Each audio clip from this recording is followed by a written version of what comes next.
ബംഗ്ലാദേശിൽ നിന്നും നുഴഞ്ഞു കയറി വന്ന ഒരു മുസൽമാനാണെന്ന് കരുതിക്കൊണ്ടാവാം ഇവന്മാർ ഈ ഹിന്ദു ദളിതനായ യുവാവിനെ അതിദാരുണമായി മർദ്ദിച്ചു കൊന്നത്.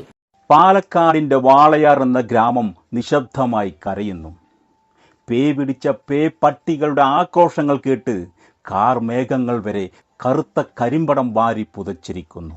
നിരപരാധിയായ ഒരു മനുഷ്യന്റെ അലറിക്കരച്ചൽ കേട്ടുകൊണ്ട് പ്രകൃതി പോലും നെട്ടിത്തരിച്ചു പോയിരിക്കുന്നു. പേ പിടിച്ച പട്ടികളെ പോലെ ഒരു കൂട്ടം കാവി നരാധമന്മാർ ആക്രോശിക്കുന്നു. ഭൂമി നിശബ്ദമായി കരയുന്നു. സ്വന്തം മാറിൽ നിരപരാധിയായ ഒരു മനുഷ്യൻ പേ പിടിച്ച കുറെ നരാധമന്മാരുടെ ക്രൂരമായ മർദ്ദനത്താൽ രക്തം ഛർദ്ദിച്ചുകൊണ്ട് കൈകാലുകൾ നിലത്തടിച്ചുകൊണ്ട് മരണത്തിന്റെ അഗാധമായ ഗർത്തത്തിലേക്ക് വിട പറഞ്ഞകലുന്നു.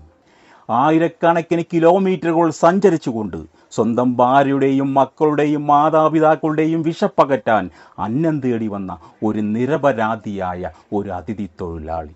ആ നിരപരാധിയായ ആ മനുഷ്യനെ ഒരു കൂട്ടം പേ പിടിച്ച കാവി നരാധമന്മാർ ക്രൂരമായി മർദ്ദിച്ചു കൊന്നിരിക്കുന്നു. അതും അക്ഷര കേരളത്തിൽ. കാവി ഭീകരതയുടെ പൈശാചിക നിറഞ്ഞ മറ്റൊരു മുഖം. ഇത് ആൾക്കൂട്ട കൊലപാതകമല്ല, മറിച്ച് കാവി ഭീകരരുടെ മൃഗീയ മുഖങ്ങൾ ഇവർ തന്നെ ഇവിടെ തുറന്നു കാട്ടുന്നു. അതെ, പാലക്കാട് വാളയാറിന്റെ മണ്ണിൽ അതിഥി തൊഴിലാളിയായ രാം നാരായണൻ എന്ന മനുഷ്യനെ അതിദാരുണമായി കൊലപ്പെടുത്തിയിരിക്കുന്നു. അങ്ങ് ഉത്തരേന്ത്യയിൽ കാണുന്ന കലാപരിപാടിയുടെ അടിസ്ഥാനത്തിലാണ് ഈ കാവി ഭീകരന്മാർ ഈ കേരളത്തിൽ, ഈ പാലക്കാടിന്റെ മണ്ണിൽ ഇങ്ങനെ ഒരു കൊലപാതകം നടത്തിയിരിക്കുന്നത്. നുഴഞ്ഞുകയറ്റക്കാരൻ എന്ന് ആരോപിച്ചുകൊണ്ടാണ് പാവം പിടിച്ച ഈ മനുഷ്യനെ തല്ലിക്കൊന്നിരിക്കുന്നത്. അതിദാരുണമായി മർദ്ദിച്ചുകൊണ്ട് ആ മനുഷ്യൻ ഒരിറ്റു വെള്ളത്തിനായി ദാഹിച്ചുകൊണ്ട് ആ മനുഷ്യന്റെ തൊണ്ട വരണ്ടിട്ടുണ്ടാവാം. ഇതൊന്നും കരുണയില്ലാത്ത ഈ മനുഷ്യഹൃദയങ്ങൾ എവിടെ നിന്ന് കാണാൻ? മർദ്ദനമേറ്റിട്ടും ആ മനുഷ്യൻ മിനിറ്റുകളോളം ജീവനോടെ ഉണ്ടായിരുന്നു. ആ പാവം പിടിച്ച മനുഷ്യന്റെ ശരീരത്തിൽ ഇനി തല്ലിച്ചതക്കാൻ ഒരു ഭാഗവുമില്ല.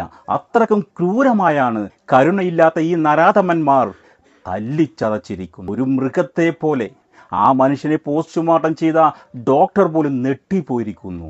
ഈ മനുഷ്യന്റെ ശരീരത്തിൽ അടികൊള്ളാത്ത ഒരു ഭാഗവും പോലും ഇല്ല എന്നാണ് ഈ ഡോക്ടർ പറയുന്നത്. ഒരു മനുഷ്യനെയാണ് മൃഗത്തെ പോലെ ഈ കാവി ഭീകരന്മാർ തല്ലിക്കൊന്നിരിക്കുന്നത്, അതും നുഴഞ്ഞുകയറ്റം എന്നാരോപിച്ചുകൊണ്ട്. കപട രാജ്യസ്നേഹികളായ ഇവന്മാർ ഇന്ത്യ എന്നാൽ സ്വന്തം അമ്മായപ്പൻ സ്ത്രീധനം തന്നാണ് എന്നാണ് ഇവന്മാരുടെ വിചാരം.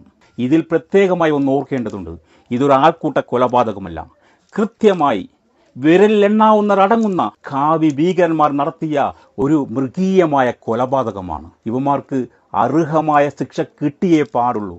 ഇവന്മാരെ നാളെ നിരപരാധികളെന്ന് മുദ്ര കുത്തിക്കൊണ്ട് ഇവരെ തുറന്നു വിട്ടാൽ ജുഡീഷ്യറിക്ക് പോലും ചരിത്രം മാപ്പ് കൊടുക്കില്ല. ഓക്കെ.